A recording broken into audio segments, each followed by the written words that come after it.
Congressman, thanks for the question. As you might know, the FTC's work on Twitter goes back a decade. Back in 2000. I'm not talking about a decade. I'm talking about now.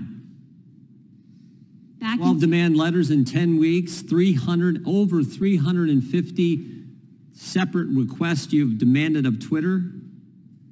Why are you harassing them? Twitter has a history of lax security and privacy policies. You've asked for every single communication relating to Elon Musk, not communications that he just sent to someone or communications he received, but any time he's mentioned. That actually seems more than harassment. That seems like almost an obsession. Why such an intense focus? So, Congressman, again, it was found that Twitter's lax privacy policies allowed unauthorized users to co-opt Twitter accounts, including that of Fox News. Subsequently, Twitter voluntarily entered into a consent order with the FTC. Here's what you wrote in December, Madam Chair. Here's what you wrote in December. Identify all journalists and other members of the media to whom Twitter has granted access since Musk bought the company. You want to know the name of every journalist a private company has talked to? Think that's consistent with the First Amendment?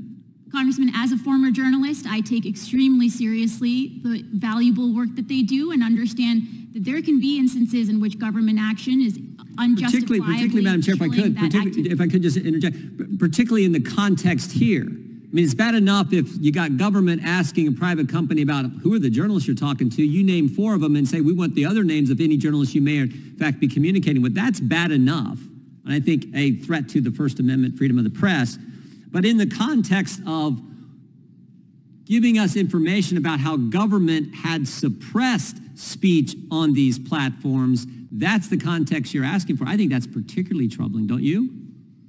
Congressman, the consent decree that we have prohibits Twitter from sharing personal information with third parties. When we read in the papers, like everybody else, that Twitter may have granted access to third parties, that's what our teams were seeking information about. Again, this is a company whose history with the FTC goes Madam back Chair, a decade. We got limited time. Madam Chair, who is David Roque? Could you repeat that, Congressman? David Roque, R-O-Q-U-E. Who is David Roque? I'm not familiar with You that. deposed him last month, June 21st, 2023. David Roque is the independent partner for Ernst & Young's independent assessment of Twitter's program. That's part of this consent decree. Do you know what Mr. Roque said in that deposition? I'm not aware. Okay, let me read it for you then, because I think it's pretty important. Mr. Roque testified, again, one of your lawyers, you deposed him, testified that FTC's conduct made him feel as if the FTC was trying to influence the outcome of the engagement before it had started. He said, in some of the discussions that we were having with the Federal Trade Commission, expectations were being conveyed about what those results should be before we had even begun any procedures. So they're the independent assessor in this consent decree the FTC has with Twitter, and you're telling the guy who is the person. He's the guy. He's Joe the accountant who's going to get this information. You're telling him, you're putting your finger on the scale, telling him what you want the outcome to be, and he's supposed to be the independent fact finder. Why are you doing that?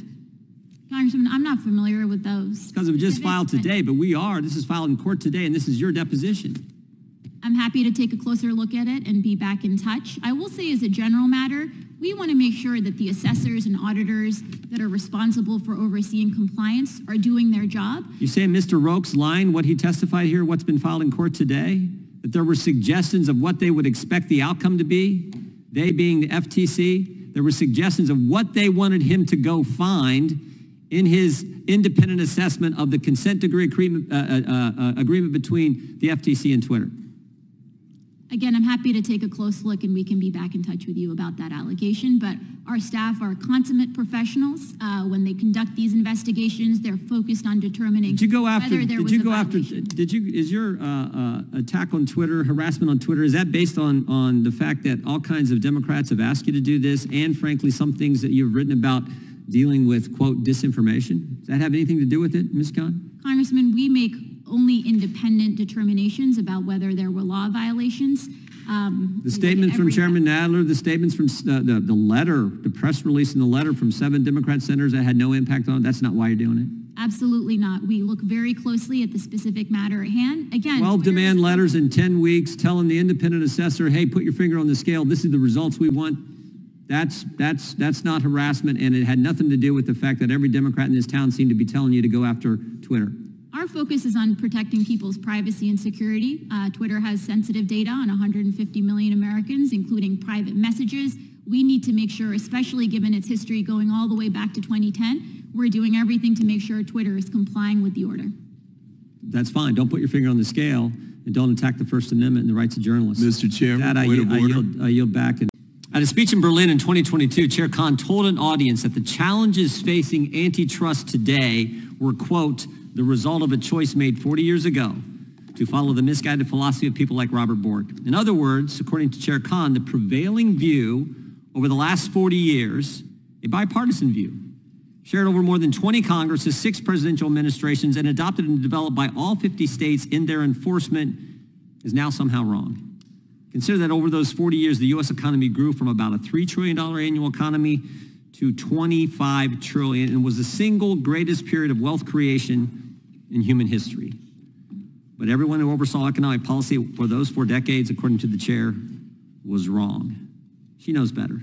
She's trying to usher in a radical departure from the norms that made the American economy great to a system where her and her cronies have unchecked power over business practices in our country, untethered from any reasonable reading of precedent or statutory law. So we should ask now, over the 2 years into her tenure, how has her approach to antitrust been playing out as she heads one of those critical agencies in our government? The short answer is that it's been a disaster. She's pushed investigations to burden parties with vague and costly demands without any substantive follow-through or, frankly, logic for the requests themselves. She's centralized the decision-making at the commission within her office, eliminated any pretext of due process or transparency in that decision-making. Her approach is best characterized as one of intimidation followed by inaction. The best example of this, which was only brought to light because of our work on the Weaponization Select Committee, was her targeted harassment of Twitter. After Mr. Musk bought the company and following pressure from Democrat senators, left-wing activist groups, the FTC issued over 350 requests for information from Twitter. These requests included asking for every communication about Mr. Musk inside the company, and most troubling, for information about Twitter's work with journalists, working to shed light on the government-driven censorship practices that existed at, and I think in some cases still exist at big tech. In fact, we got a great court decision last week who talked about this, how pervasive this effort was, and a preliminary injunction from that federal court in the Western District of Louisiana. Just this morning, though, in a filing in federal court, we have learned that the situation is actually even worse than we could have imagined. This wasn't harassment, it was a shakedown. The FTC, as is common practice pursuant to the consent order, required Twitter to hire an independent assessor whose legal obligation is to be truly independent and objective, not for one party or another. Well, it turns out objectivity was not what the Federal Trade Commission was interested in here. Here's what the filing said about Ernst & Young, the independent assessor hired in this matter. Quote, the FTC was so adamant with Ernst & Young conveying that this is absolutely what you will do, and this is going to occur, and you'll produce a report at the end of the day that would be negative about Twitter, that senior Ernst & Young leaders feared that if Ernst & Young resigned as the independent assessor, the FTC would take exception to their withdrawal and create other challenges for Ernst & Young over time. This is not conjecture from Twitter. This is from sworn testimony of the independent assessor in the deposition itself, taken just last month. This is outrageous. This is unacceptable. It's the kind of behavior that occurs in banana republics, not in the United States of America. And so it's no wonder Chair Khan has no interest in providing information to the people's representatives in the Congress, to the people on this committee when we ask for it. To date, the FTC has not fully complied with a single request for documents from this committee. And because of her mismanagement, not even her own staff is impressed with Chairman Khan's leadership.